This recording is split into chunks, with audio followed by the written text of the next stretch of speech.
Time is money, and this channel is about finding opportunities, making money, and with that I will show you a battery swap that is taking 5 minutes in total, and as I value your time, I'm trying to squeeze my content within those 5 minutes. So what you see here is a battery swap that I've taken earlier this year with Frank Schlenstedt, a German ET7 owner in Suzhou in China, and we've done this approach to a battery swap station where there's no other car queuing, so this is kind of, the optimum that you can get.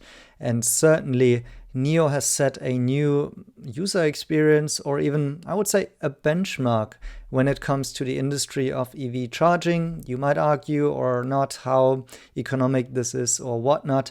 However, there is clear that NIO is going ahead and building this infrastructure.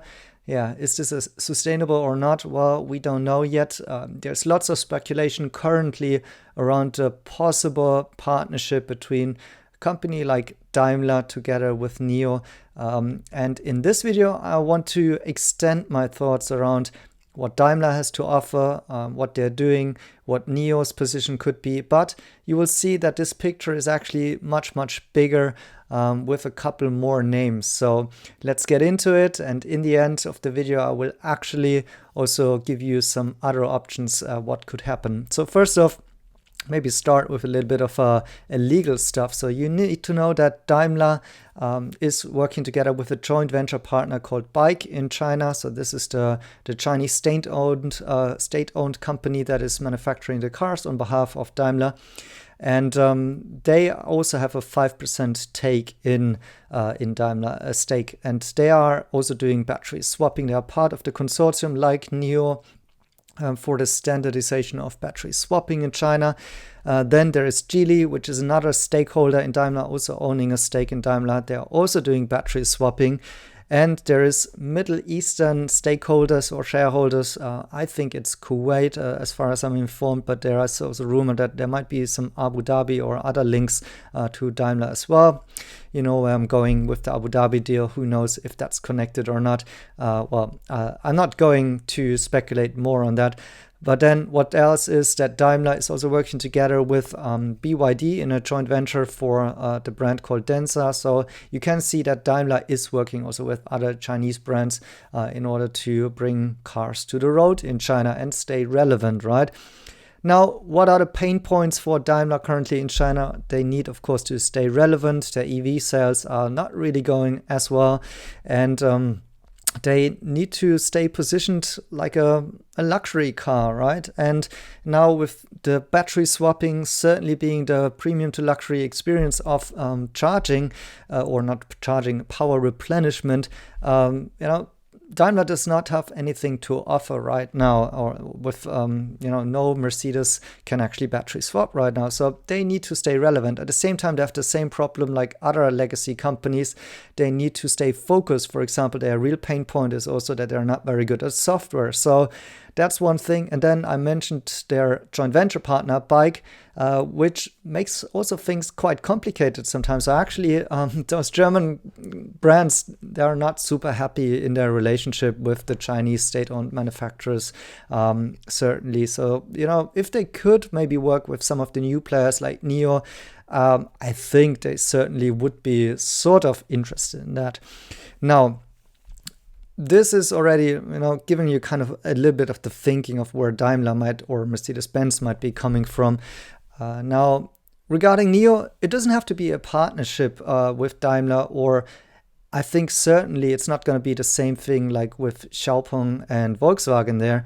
I think actually NIO is a much stronger position, and for XPeng, I think it's going to slow them down, to be honest. And I'm also not sure if it's the solution for Volkswagen, but what NIO certainly has is this asset here of building all of those swap infrastructure. And now the question is like, how could they work together? Obviously, maybe they could license out the battery swapping technology, and Mercedes-Benz or Daimler could start building cars on top of that, right?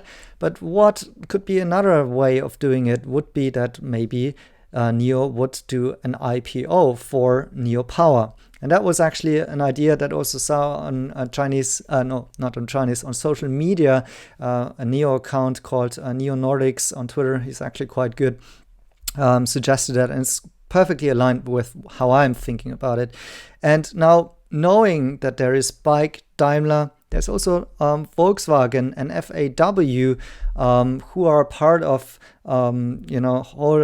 this whole battery swapping standardization thing. And by the way, now the swap is already over, so I didn't manage to get all of the content squeezed into the time of a battery swap. This is showing you like how valuable such an experience can be for those who really want to be quickly on the road, right? And I would suggest that some people, especially like in Germany on the Autobahn, they really want this type of an experience if it's possible. But anyways, coming back, so a NIO Power IPO, who could be stakeholders? Maybe it's a little bit more than just Daimler. It could be BAIC as well, as I've suggested before. They are active in this area. It could be Geely, which might be interested in that. It could be Volkswagen and FAW, as there are also links of FAW, which is the joint venture partner to Volkswagen, into battery swapping technology in China. And we cannot forget about a company called Alton, which is actually an investment by NIO Capital. And this company is actually the second largest infrastructure provider for battery swapping in China, for the taxi business mostly.